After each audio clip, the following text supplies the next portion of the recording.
In the mid-1980s, Colonel Gaddafi and his entourage of militant Arab revolutionaries challenged the West from his stronghold of Tripoli.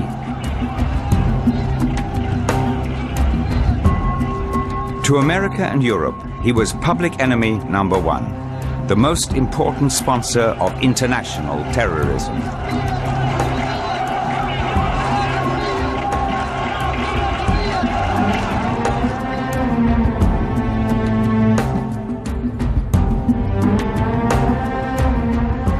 The same man in July 2009. Yesteryear's enemy was now one of our own. A distinguished guest at international summits.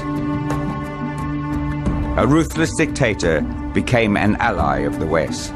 An ally who, 17 months later, would use tanks and artillery against a popular uprising in his own country.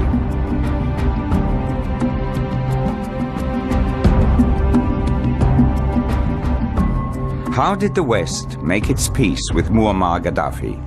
The answer is a tale of violence, duplicity, and realpolitik that goes back 40 years.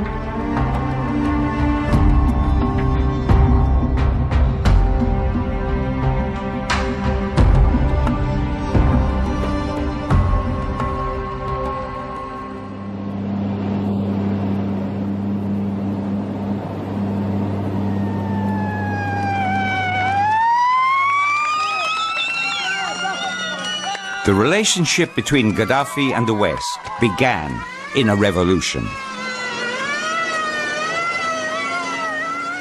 Backed by a handful of officers, the then 27-year-old captain toppled the corrupt but pro-Western monarchy of King Idris.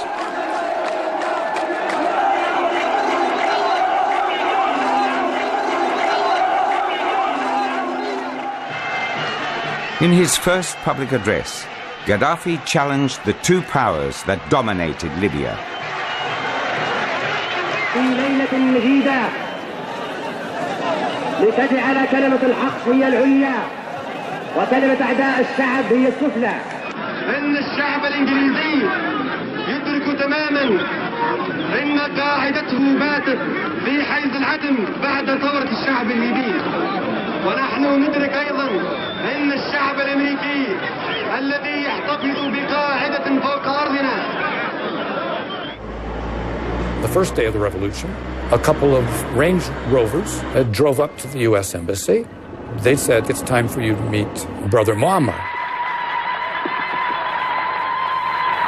He shared the Arab view that our objective was to maintain client states throughout the region, using our military bases and using economic aid and other inducements.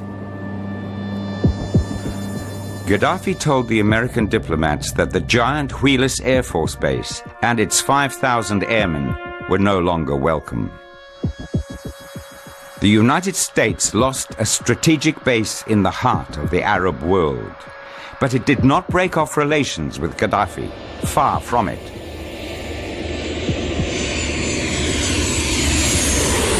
We recast our policy to downplay the importance of the military bases, to protect our economic relationship, and since this was a Cold War period, to do what we could to prevent Libya from offering some kind of special access and military privileges to the Soviet Union.